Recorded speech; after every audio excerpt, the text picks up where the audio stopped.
दक्ष police news, पहिले खाकी मग बाकी।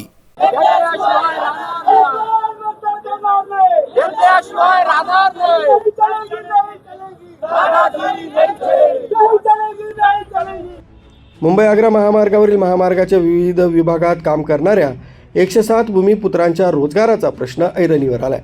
गेल्या 16 वर्षांपासून रुग्णवाहिका, रोड मेंटेनन्स, पेट्रोलिंग, अग्निशमन, क्रेन विभागात काम करणाऱ्या कामगारांना कामावर न येण्याचे कंपनीने कळवलं आहे।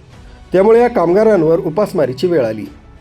आधी कार्यरत असलेल्या कंपनीचा कॉन्ट्रॅक्ट संपल्यानं ही समस्या उद्भवल्याचं सांगण्यात आलंय। नवीन कॉन्ट्रॅक्ट घेणाऱ्या कंपनीने कामावर कायम ठेवावं अशी कामगारांची मागणी आहे। मंत्री गिरीश महाजन, खासदार राजाभाऊ वाजे, आमदार हिरामन खोसकर यांच्यासह कामगार आयुक्तांना निवेदन देत आपले व्यथा मांडण्यात आल्या। गोटी टोलनाका इथं प्रशासनाविरोधात घोषणाबाजी करण्यात आली। कामावर न घेतल्यास गोटी टोलनाका इथं परिवारासह आमरण उपोषणास बसण्याचा इशारा आहे या आंदोलनकर्त्यांनी दिलाय। नमस्कार, आम्ही सर्व घोटी आणि पडगा टोलनाका येथील अत्यावश्यक सेवेतील कर्मचारी गेले 16 ते 17 वर्षापासून विविध दायित्वावर काम करतोय। पॅरामेडिक, ॲम्ब्युलन्स, त्यानंतर रूट ऑपरेशन, मेंटेनन्स, त्यानंतर आमची क्रेन आहे, फायर फायटर आहे। या हायवेवरती आम्ही गेली 16-17 वर्ष प्रामाणिकपणे काम करतो आहोत। परंतु गेल्या काही दिवसांपूर्वी IHPL या कंपनीने आमच्या सर्वांना ईमेलद्वारे कळवले की 6 तारखेपासून आमचं प्रोजेक्ट संपत आहे, तुम्ही कोणी 6 तारखेपासून कामावर येऊ नये। याचा ज्यावेळेस आम्ही विचारण्यासाठी आमचे हेमंत चौधरी म्हणून प्रोजेक्ट मॅनेजर आहेत त्यांना विचारण्यासाठी गेलो, तर त्यांनी आम्हाला सांगितले की कंपनी आमची इथून आता शटडाऊन करते आहे आणि आम्ही सर्व प्रोजेक्ट आमचा NHIला म्हणजे नॅशनल हायवेला आम्ही हँडओव्हर करतोय। तुम्हाला जर काही विचारायचं असेल तर तुम्ही नॅशनल हायवेच्या पदाधिकाऱ्यांना विचारा।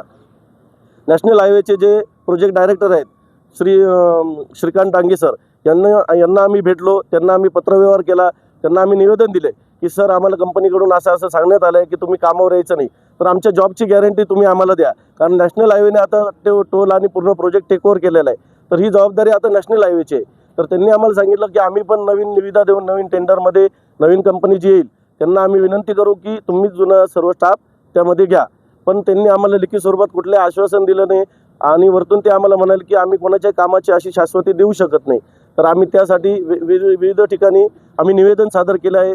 आमचे स्थानिक तालुक्याचे आमदार हिरामनजी खोसकर साहेब, जिल्ह्याचे आमचे खासदार राजाभाऊ वाजे साहेब, जिल्ह्याचे पालकमंत्री माननीय गिरीशजी महाजन साहेब आणि जिल्हाधिकारी कार्यालय, त्यानंतर तहसील कार्यालय, त्यानंतर आपलं लेबर कोर्ट, आपल्या या ठिकाणी सर्व ठिकाणी आम्ही निवेदन दिलं आहे। आम्हाला सर्वांना न्याय मिळावा अशीच आम्ही या सर्व ठिकाणी मागणी करतोय। जर आमची मागणी पूर्ण नाही झाली तर आम्ही येत्या 6 तारखेला आमच्या संपूर्ण परिवारासह या ठिकाणी टोल बंद आंदोलन करू असा आम्ही या ठिकाणी सर्वांना इशारा देतोय।